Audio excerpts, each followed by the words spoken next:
Friday Night Sport with Zakir Dao. Oh, and the cop, what a catch.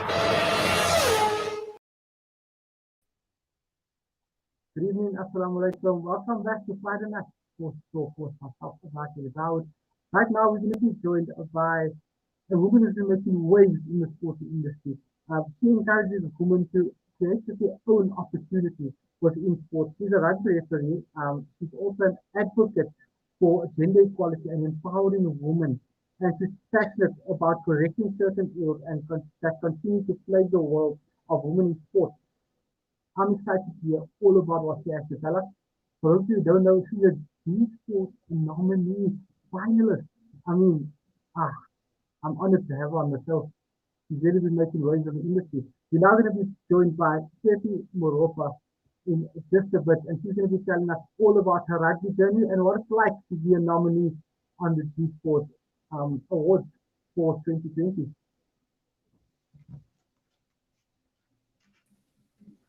Oh, Tshepi, Tsiki, yo.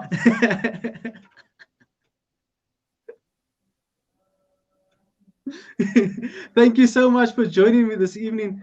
I think we're having a slight problem with the sound there. Let me check if we can record again.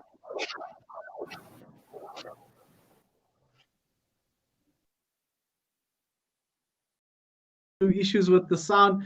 So yeah, Tshepi's been making waves in the industry. She's now a nominee. For those of you who haven't voted, go over to Gsport's website right now. Go put in your nomination. Read up about her. I mean, I can go on and talk for days about her. She's been one of the first female referees in the Golden Lions Rugby Union, and she's been making waves in that stride. She's recently been added to the South African panel, and where she's going to be doing games on a provincial and on a national level.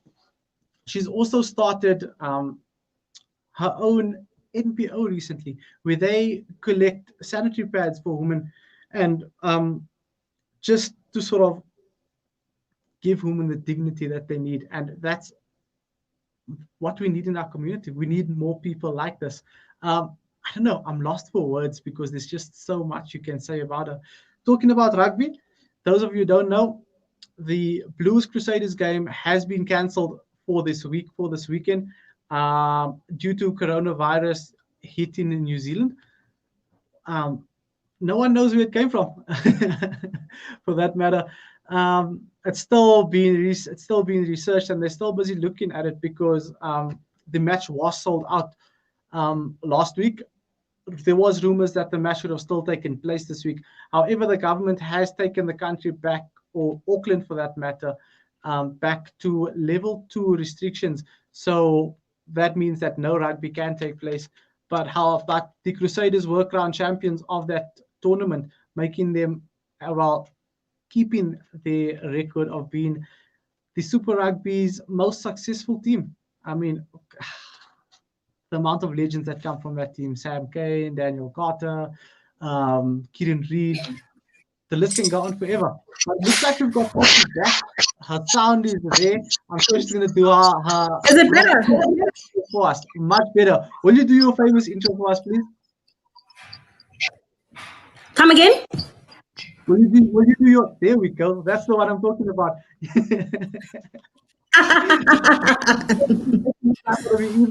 For joining me. I know it's a bit last minute, but you were just one of those people I had to get onto the show. There was no way I was going to do this without you. I mean, how does that feel? You're with sporting legends, you're with legends of the game, administrators. You're in the same room with them, right? Now. How does it feel? It feels so great. Sure. So it was just a nomination at first, and then I made finalists, and then I was like, okay, it's a real thing. So it feels so great to be part of the finalists, 59 finalists that are on the list. So under my category, there's 3 finalists in every category. So it feels so great to be part of the special recognition award category. So basically what that award honors women who go out of their way, not just on the field, but off the field as well. So it's absolutely an honor. I mean, there are legends on that list, so it's incredible. I'm excited. It's Well, fantastic. talking about the legends on that list, you certainly are one of them because you have been changing the game, not just Can you hear for, me? yeah, loud and clear. You've been changing the game, not just for women in South Africa, but I mean, certainly around the world because they've broken those barriers and perceptions that come along with being involved with a sport such as rugby. Tshepi, what exactly attracted you to rugby and how did you start playing the sport?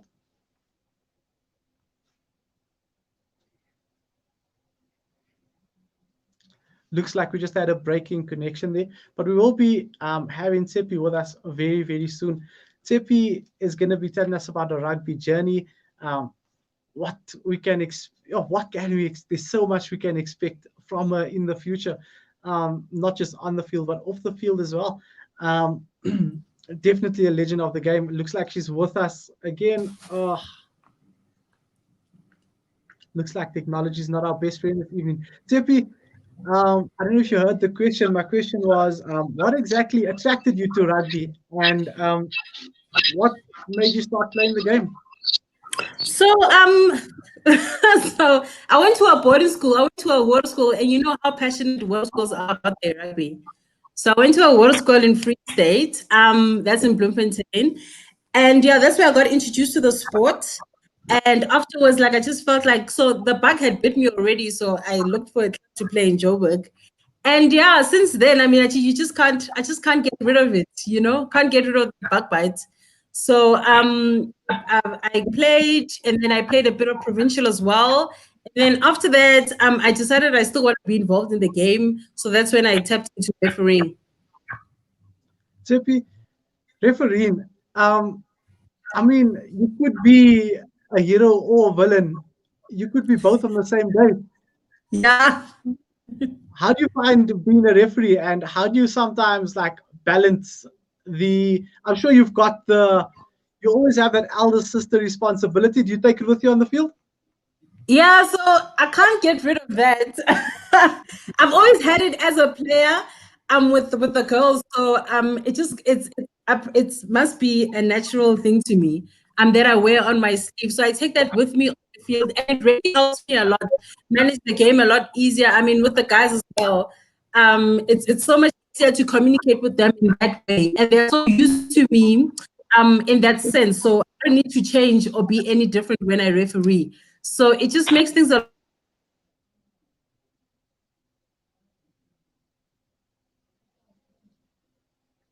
Looks like we had a break in connection there. Signal's quite bad. As we know, load shedding around the country, people's Wi-Fi connections. Yo, Uncle Cyril, tell me you have good news for us, please, please. I don't think we can continue like this. I'm sure a lot of South Africans feel the same way. But yeah, Tshepi was telling us about her rugby journey, going to a world school in Bloemfontein, the heart of rugby. I mean, hey, the current Currie Cup champions, the Free State Cheetahs, a city. I'm so sorry. I keep losing you. I What? apologize. I can see you. I'm so sorry. I keep losing you. I apologize. I don't No, know it's what's fine. happening. Let's come straight back into it. Tshepi, do you feel that society has a certain prejudice towards women in rugby, and not just referees, but players as well, as a whole? Yeah, so I feel we are sort of on the back foot when it comes to having to prove ourselves every time. And I don't think it's not just in rugby, in many other sporting codes, where it's male dominated, preferably you find that males are the ones that play the sport. So we have to prove ourselves twice as much when we do things, or when we have to get to a certain position or level where we want to be. So yeah, I do feel that we are a bit on the back foot when it comes to sports, female. But I think we're gradually getting to the exposure and the development where we want to be. But obviously, it's very slow progress. But we're getting there, you know. There's so much movers and shakers in the sporting industry and fraternity, especially the youth that's breaking through. And I'm sure you've been demoralized a couple of times, and where you felt like there's just no way out, and you were probably so close to giving up. What advice do you have to the youngsters that are coming up and that are going to be facing the same challenges So you faced? yeah, so 100%. I mean, the challenges are there, and I don't think it's gonna get any easier. Obviously, we're trying to break the barriers as much as possible, but the challenges are going to be there as you want to climb up the ladder, as you want to grow, because growth does come with challenges. You can't go to the next level and not deal with different challenges. But definitely, you have to be prepared to deal with challenges, and you must remember that nobody owes you anything. So in everything that we do, even in the sports facility, we had to accept that nobody owes us anything. So we have to, most of the time, we have to go out and get the opportunities ourselves. We have to go out and try and get the structure in place for ourselves, because then we also need to prove how much we want this. And also we're trying to prepare things for obviously the younger generation that is coming up. But the challenges are still going to be there, even though we're trying to get the structures in place for them. They also need to remember that there are certain challenges that they need to break through, or barriers that they need to break through, and certain doors that they need to knock on in order to open certain opportunities that will be suited for them, and that are not necessarily the structure that we are trying to put in place, as advocates for women in sports. So the challenges are going to be there, but you have to be prepared to deal with the challenges, because every new level comes with new challenges. Power. I always get so motivated and inspired when speaking to you and when listening to you speak. As you know, I'm no stranger to sneak peeking on some of the other radio shows and features that you recently. You're no stranger to me. I mean, hello. You've recently started a project where you've but you've accumulated sanitary pads, which you've gone and back to schools. Tell us about that project. It's so amazing to see that there's people out there that's actually doing good in the community. Yes, so it was a really great project. So we've been doing projects since lockdown started. We started off by cooking, doing like actual cooked food for people, and then we grew every month.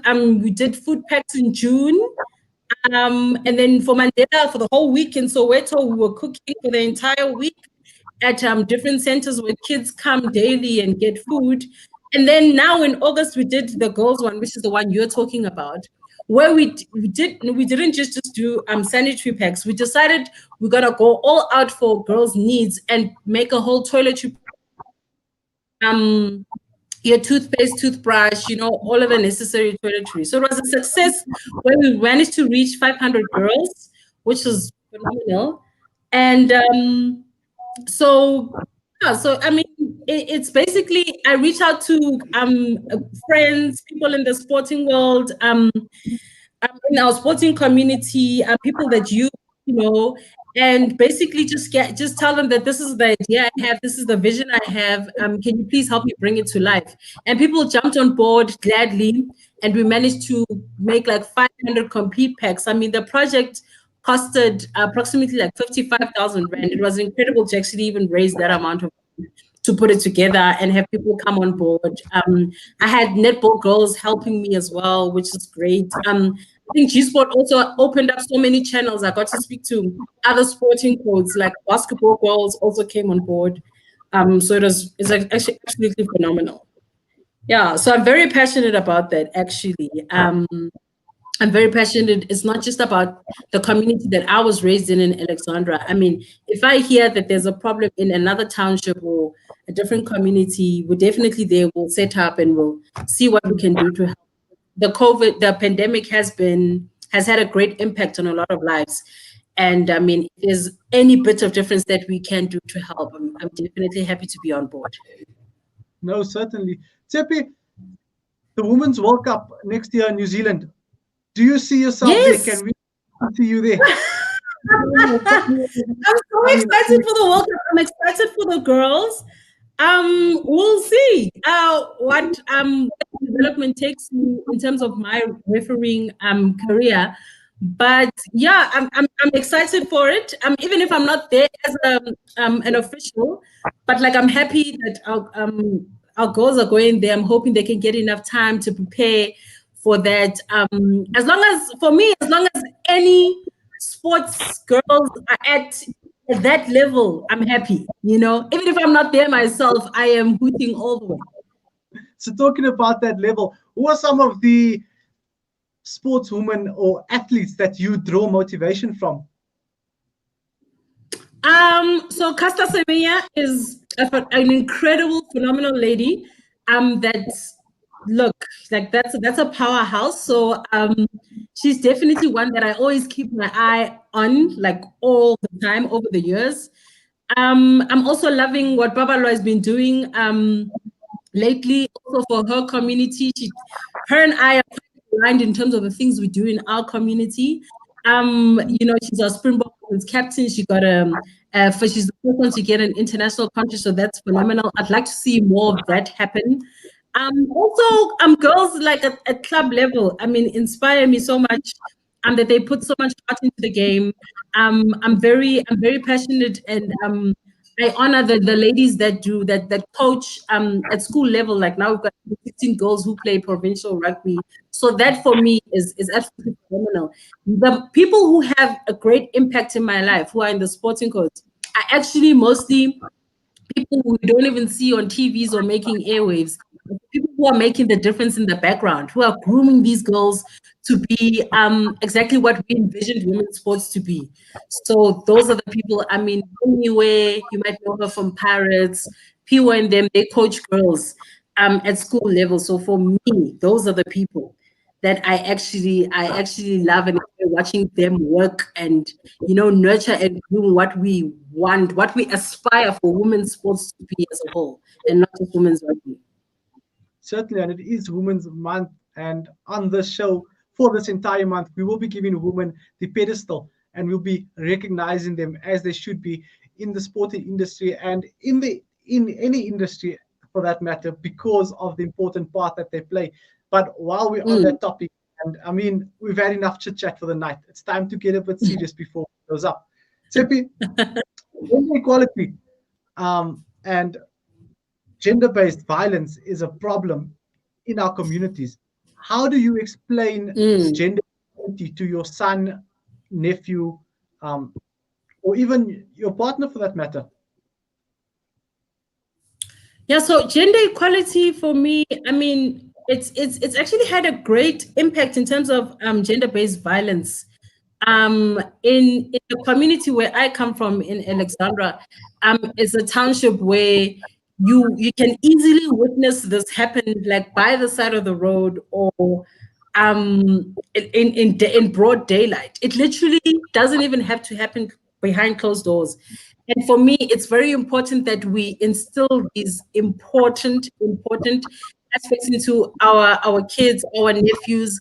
They need to grow up knowing to respect the next gender. And we need to be in an environment, and even around friends, we need to be able to talk about this freely and be able to encourage each other, respect each other, and draw boundaries in such a way that we understand the meaning of no when it comes from a female, and that you respect it as it should be respected. And that it's important that we understand the impact that this has on the next person. If we was ever so to know that maybe my friend is so happens to be violated or abused in her home, etc., that the impact that it will have not just on her kids, on her siblings, it's a big impact and it's a ripple effect. And we need to be able to be the changes that we want to see. And it starts with, if it starts with me encouraging and making sure those values are instilled in my brother or my cousin or my male friends, we need to instill the value of this with the people around us so that we can get the impact that we want to have. We can't do it with strangers and expect there to be change in the world. So it's very important. We were speaking about it the other day with a few male friends of mine about this, and they were talking about how this has become such a concern, and that it's also a concern for us females that we cannot feel safe around our cousins or our male friends. And you must know the kind of environment that we are in the rugby world.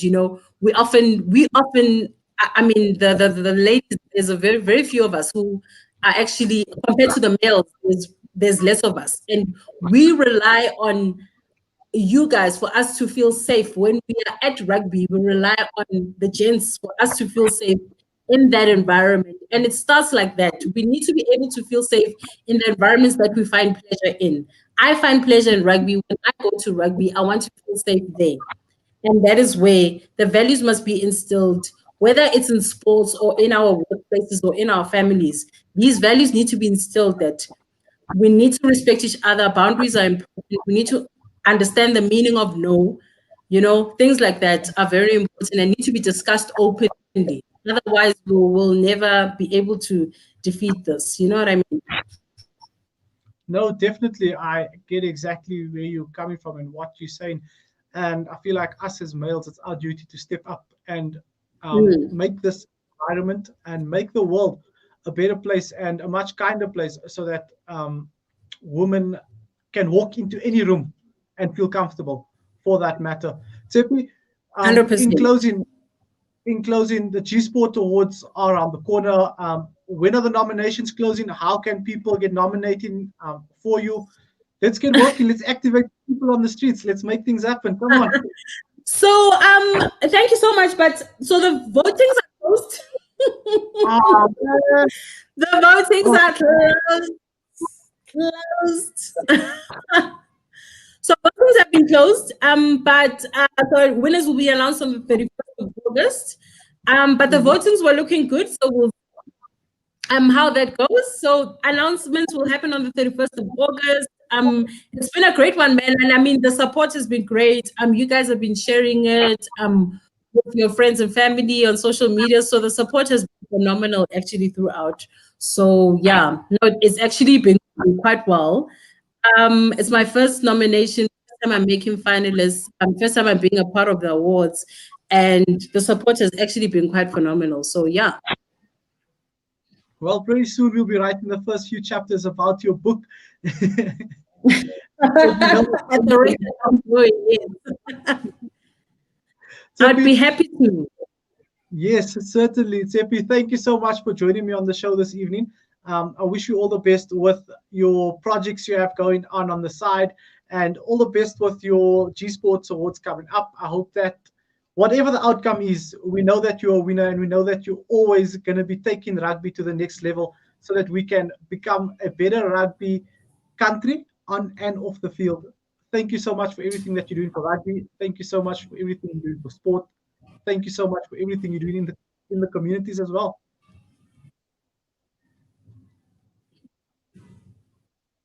Well, that's it from Tshepi Moropa this evening. Thank you so much to Tshepi for her time this evening. Guys, that's it for the Sports Talk this Friday evening. Hope you had a interesting one. Some very inspirational chats there from Tshepi. Len took us through everything there is to expect in the football. We do know that there's rugby that's going to be taking place. Yeah, well, that's it from us for this evening. Assalamu alaikum wa rahmatullahi wa barakatuh. Stay tuned, and as Isti will be with you after this break.